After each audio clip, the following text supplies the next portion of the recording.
எங்களின் உயிரோடும் உணர்வோடும் கலந்து வாழ்கின்ற அன்பு உறவுகள் அனைவருக்கும் வணக்கம். வருகிற ஜூலை 10ஆம் தேதி மதுரையில் விராதனூர் கிராமத்தில் ஆடு மாடுகளின் மாநாடு, மேய்ச்சல் நிலம் எங்கள் உரிமை என்ற முழக்கத்தை முன்வைத்து மாநாடு நடக்கிறது. பேசும் திறனற்ற உயிர்களுக்காக பேசுவோம், அவர்கள் உரிமைக்காக பேசுவோம். ஆடும் மாடும் நம் செல்வங்கள், கேடில் விழிச்செல்வம் கல்வி ஒருவருக்கு மாடல்ல மற்ற எவை என்று நமது வள்ளுவ பெருமகனார் தந்தருளிய மறைமொழியில் கல்விதான் மானுடனுக்கு செல்வம், ஆனால் மாடும் நம் செல்வங்கள் என்பதை வலியுறுத்தி பாடுகிறார். அந்த நம் செல்வங்களை பாதுகாக்க நாம் எல்லோரும் மதுரையில் கூடுவோம்.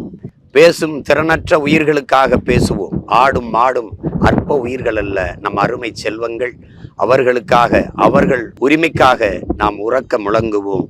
மதுரையில் விராதனூரில் வருகிற ஜூலை 10ஆம் தேதி வியாழக்கிழமை மாலை சரியாக 5 மணிக்கு என் அன்பு சொந்தங்கள் அனைவரும் இதையே அழைப்பாக ஏற்று கூடுவோம். நன்றி, வணக்கம்.